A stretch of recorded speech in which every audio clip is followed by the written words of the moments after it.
Shavuatov. Shavuatov. Eh oui, on se revoit maintenant 2 fois par semaine parce que il y a une paracha, on est d'accord, mais il y a la paracha selon la paracha et la paracha selon Ramban. Alors, on a la paracha, l'histoire de la paracha, Et avec comment Fabrice nous l'explique bien, ouais. et on essaie de voir Est-ce que aussi... tu peux dire Rav Fabrice? Ah, ça fait bien. Ça va bien ou pas? Rav Fabrice, ça fait Ouais, bien. tu peux m'appeler Moshe, c'est mon nom en hébreu, Rav Moshe. Ah ouais, t'as vu, hein? Ah, c'est pour ça que tu défends Moshe Rabbeinu. Non, pourquoi je défends Rachel Imenu aussi, et pourtant je m'appelle pas Rachel, voilà. En tout cas, Parashat Vayeshev, il y a une histoire que bien sûr qui secoue beaucoup de monde. Ouais. Comment Yehuda, il va voir une femme qu'on appelle Zona. Oui. C'est bizarre. Alors, pour ceux qui n'ont pas écouté notre autre... Donc, vaut mieux voir d'abord l'autre petit... Voilà, regardez l'autre avant la paracha de Shavua, avant de regarder celle-là. Maintenant, si vous ne l'avez pas vu, on fait un résumé en 30 secondes. Donc, Yehuda, quand... Il m'a pas laissé. Hein. Alors, le passouk nous dit que quand ils ont voulu tuer Tamar parce qu'elle était enceinte, et on se demandait comment elle est enceinte, puisque son mari, le premier est mort, le deuxième est mort, et elle attend le yiboum du troisième frère, comment elle est enceinte. Donc, le juge, c'était Yehuda, dont la Torah raconte que c'est lui qui est avec elle, et elle n'a rien dit. Elle a dit, reconnais ce qui est dans mes mains. Et Yehuda, il a dit, tzadka mimeni. C'est de quoi tzadka mimeni? Elle a plus raison que moi. Ou elle a raison de moi. Alors, il y a une explication. Elle a raison. Mimeni, c'est de moi. Il y a une explication, et c'est ça le Ramban qui dit, elle a plus raison que moi. Qu'est-ce qu'il dit le Ramban? Moi, je me suis trompé. Et elle a eu raison. Puisque le troisième frère devait faire Yiboum, j'aurais dû donner le troisième. Comme je ne l'ai pas donné... Elle méritait ce qu'elle a eu. Donc, qu'est-ce qu'elle fait? Elle est venue me voir, elle s'est cachée. Et moi, j'étais avec elle. Et j'aurais pas dû. Pourquoi j'aurais pas dû? Parce que c'est mon fils qui aurait dû. Mais la grande question, elle est, mais comment Yehuda, il fait quelque chose comme ça qui a l'air interdit? Et qui est aujourd'hui, d'ailleurs, interdit. Et comment il a pu le faire en sachant que c'était... quand il est parti vers cette prostituée, cette femme qui était déguisée en prostituée, que n'en était pas une, comment il a pu comprendre que c'était sa destinée, en fait, qu'il fallait passer par là, et comment, là, au tribunal, il n'a pas compris que c'était de lui l'enfant. Alors, nous savons qu'un homme n'a pas le droit de se marier avec la femme de son frère. C'est-à-dire que si un frère divorce sa femme, son frère ne peut pas la prendre. Elle reste interdite à tous les frères toute la vie. Sauf si... Même s'il meurt, s'il a des enfants, elle ne peut pas se marier avec son frère.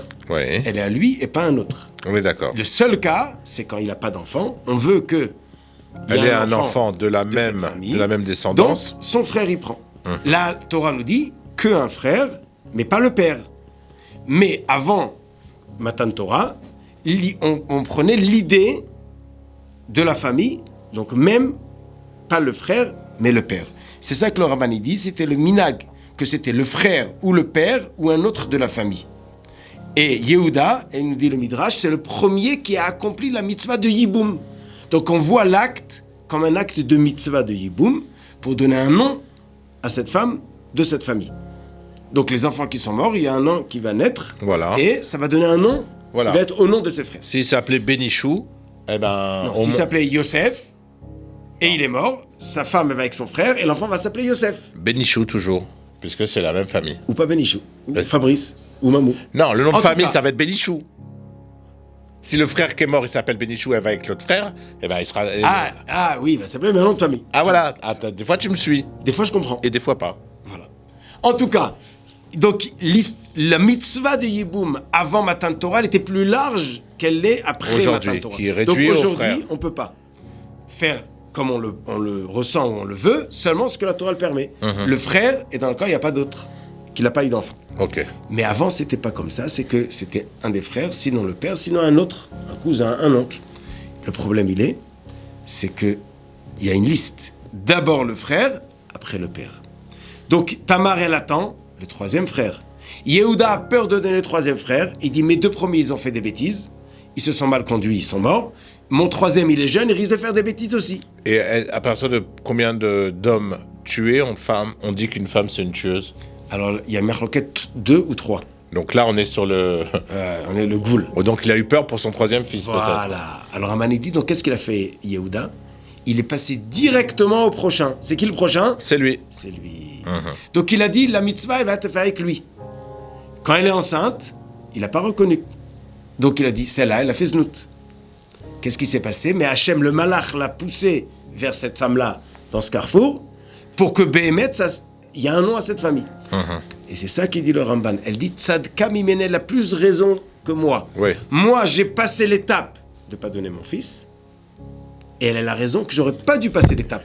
J'aurais oui donné le fils. Et elle a eu raison, c'est qu'elle a gardé le nom de la famille et elle est venue chez moi quand elle a compris que je ne donnerais pas le troisième. Et il y a autre Donc, chose. elle a été obligée de contourner à cause de moi. J'ai compris. Et c'est ça le Tzadka Mais mimeni. tu oublies quelque chose.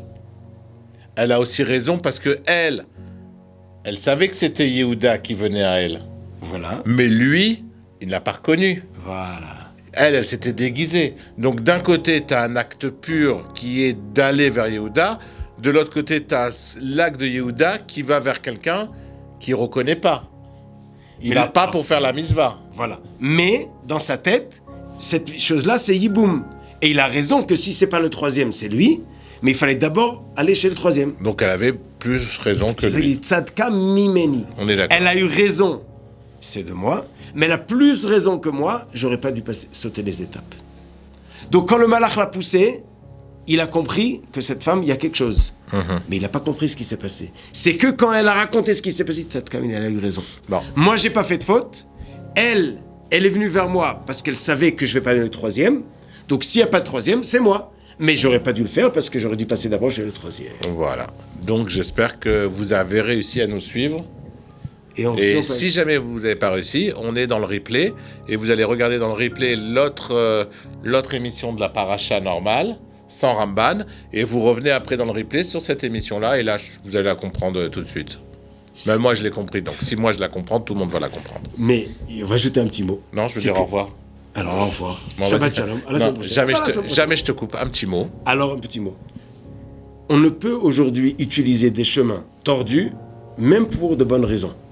C'est seulement avant Matan Torah qu'on pouvait arriver au bon but, même par des chemins qu'on ne connaissait pas, ou qui ne sont pas complètement... Nous, on ne peut pas le faire, mais tu t'aperçois dans la vie de tous les jours qu'il y a beaucoup de chemins tordus qui ont amené à des très bonnes choses, et Eretz Israël en est l'exemple. Akadosh Baruch Hu, il a des chemins, il contourne toutes sortes de choses. Voilà. C'est pas dans nos mains, mais nous, notre devoir, c'est de suivre la Torah comme elle est marquée, et pas d'aller chercher, comme il s'appelait comment, celui qui volait pour aller aider les pauvres. Robin des Bois. Robin des Bois. Ah, Alors, Robin des Bois, tu l'as connu? Non. Ah. J'ai T'as entendu parler. Voilà. Il y avait Arsène Lupin qui faisait ça aussi. J'ai pas D'accord, entendu. ok. Alors Robin des Bois, il croyait, voilà, je vais aider le pauvre. Et il se met à voler. Non. Ah bien. Tu fais ce que tu dois faire, laisse Dieu contourner les choses, arriver là où ça doit arriver. D'accord. Alors Shabbat Shalom. Shabbat Shalom et à la semaine prochaine. Bezrat Hashem.